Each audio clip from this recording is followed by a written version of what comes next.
चलो, प्रकाश का अपवर्तन पढ़ रहे थे ना जी। इसमें इससे पहले हमने पढ़ लिया था उत्तल लेंस के बारे में। उत्तल लेंस कितने तरह का होता है, लेंस कितने तरह का होता है, वक्रता केंद्र क्या होता है, ये सब पढ़ लिया था।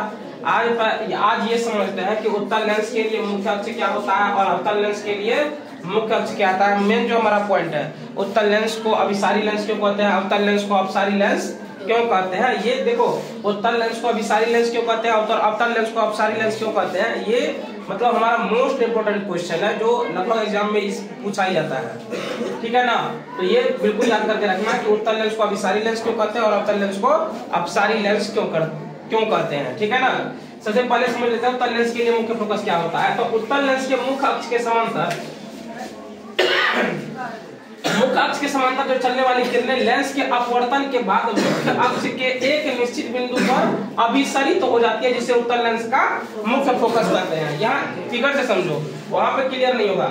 जैसे मान लेते हैं इसको हम मुख्य फोकस मान रहे हैं, ठीक है, सॉरी मुख्य अक्ष मान रहे हैं, इसको मुख्य अक्ष मान रहे हैं। अब ये जो सारी किरणें हैं वो क्या होती है, एक दूसरे के समांतर चल रही है, समांतर चल रही है ना।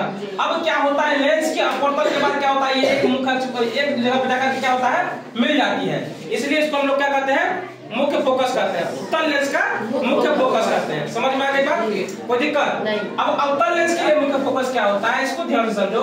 तो मुख्य अक्ष के समांतर जितने भी किरणें चलती है, लेंस से निकलने के बाद वो क्या होती है, मुख्य अक्ष के एक निश्चित बिंदु से अपसरित तो प्रतीत होती है इससे बिंदु का, इसलिए इस बिंदु को क्या कहते हैं, अवतल लेंस का मुख्य फोकस। अब क्या होता है, इसमें क्या हो रहा था, अपवर्तन के बाद क्या हो रहा था, अभिसरित हो रहा था, लेकिन यहाँ पे क्या हो रहा है, अपसरित हो रहा है। अब देखो क्या हो रहा है, ये मान लो इसमें मुख्य अक्ष मान लेते हैं कि ये कोई मुख्य अक्ष है, इसके समांतर किरणें चल रही है ना सब लोग, ये जैसे ही अपवर्तन के बाद क्या हो रहा है, फैल जा रहा है, ठीक है। और जैसे ही इसका हम अपोजिट इसको एक देखते हैं तो क्या समझ में आता है कि ये एक बिंदु से निकली हुई प्रकाश की किरणें हैं। इसलिए इस अवतल लेंस के इस बिंदु को हम लोग क्या कहते हैं, मुख्य फोकस कहते हैं। क्लियर है, क्लियर है तुमको। चलो आगे बढ़े।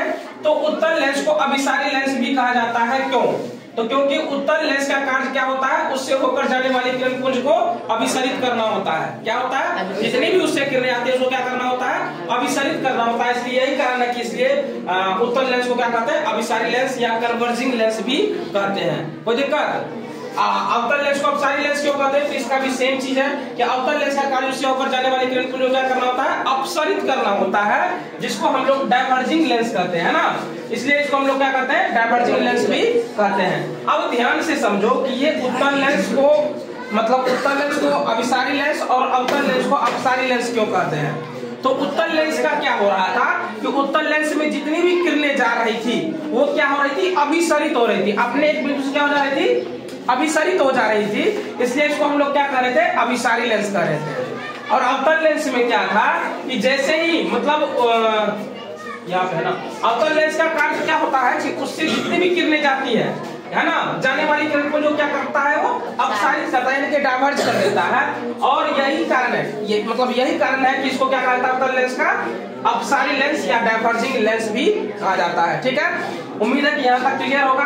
अगले क्लास में हम और आगे पढ़ेंगे। ठीक है, फिलहाल एक दिन में इतना याद कर लो, यही काफी है ना, क्योंकि अभी हमारे पास पूरा समय है, 365 दिन है एग्जाम का, तो उसमें एक एक करके हम टॉपिक कवर करते जाएंगे। एक दिन में इतना पढ़ लो, काफी है। ठीक है ना, चलो आज के लिए इतना है।